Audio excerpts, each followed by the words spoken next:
Je vais juste prendre un exemple pour, parce que vous n'êtes pas au courant pour vous communiquer ma pensée, mais c'est bien clair pour moi. Tous les profs connaissent ça, quoi. Tu connais, voilà.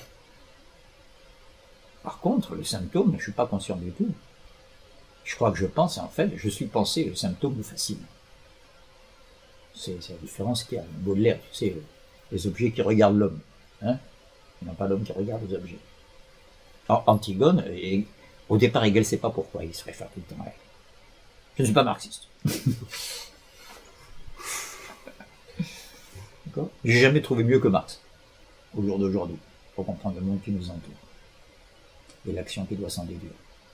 Ça ne veut pas dire que je suis marxiste. C'est-à-dire, je trouve que c'est mieux que tous les autres discours. Parce que ça intègre tout ce qui m'intéresse, de Platon à Hegel, par exemple, ou d'Héraclite à Hegel, comme on voudra, sans que les réciproques soient valables. Chez Kant, je trouve pas la même exhaustivité. C'est pas la rationalité pure, il y a des zones d'ombre, dans la féminité, dans le rapport à la féminité. Alors, comme une fois, Oscar avait dit les bras ballants ont putain pas gagné gauchiste, on va dire putain pas gagné féministe. C'est un comble, ça aggrave son cas. Hein. Non, c'est pas du tout ce que je veux dire. Hein. Il a très bien vu quelque chose. Il a reconnu que c'est un hommage qu'il rend là. Cette féminité, éternelle ironie de communauté. Moi, je connais mon Allemagne. Pardon, je suis un peu vaniteux là, mais c'est pas compliqué. Hegel connaissait bien Goethe. Il le fréquentait, etc. Hegel est un malin. Goethe, c'était les pouvoirs politiques. C'est le secret, donc c'était un peu son piston. Goethe se méfiait un peu de l'esprit de contradiction qu'il y a émanant de la notion de dialectique. Je fais allusion à des textes connus, des correspondances de Goethe. Passons. Et ils ont en commun que c'est la bonne Allemagne, c'est pas l'Allemagne nationale, identitaire, etc. Ils détestaient ça.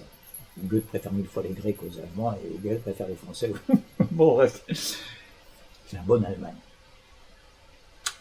Là, je suis un peu Nietzsche, hein. C'est l'Allemagne anti-allemande, en gros, quoi. Et anti-romantique, voilà ce que je veux dire. Or, voilà que, dans le prologue de Faust, voilà pourquoi je parle de Goethe, un passage éminemment hegelien, que Hegel cite d'ailleurs, c'est quand le diable s'éloigne, le prologue se passe au ciel, le diable vient se plaindre que l'homme, vraiment, est en dessous de tout, c'est de pire en pire. C'est là que Dieu lui dit, oui, mais est-ce que tu connais Faust? Peut-être qu'il fait exception, lui, va, on peut t'occuper de lui. Et quand le diable s'éloigne, Dieu dit aux anges, j'aime bien cet esprit de négativité là, parce que sans lui l'homme ramollirait. Donc il faut qu'il y ait le diable, la négativité, quand il se présente à Faust la première fois, quand il lui dit qui es-tu dans son laboratoire, il répond, je suis celui qui nie. Il est pure négativité. Bon. Dieu est affirmation, le diable est négation. Il dit, on en a besoin de la négation, dit Dieu. Car sans ça, l'homme ramollirait, se réanimaliserait et reviendrait au paradis terrestre. Où je dois en venir que c'est le rôle de la femme dans la société pour Hegel. Cette féminité, éternelle ironie de la communauté qui empêche la communauté d'avoir son sérieux et sa stabilité, qui l'oblige à progresser. Si Rousseau pince de la guitare sous la fenêtre d'Henri IV, c'est à cause de la femme.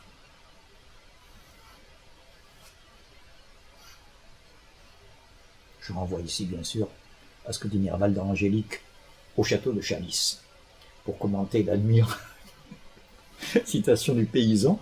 Et voilà la tour de la belle Gabrielle, tous les soirs, Rousseau venait pincer de la guitare sous sa fenêtre, et le roi Henri IV, qui était jaloux, a fini par le faire mourir. Voilà.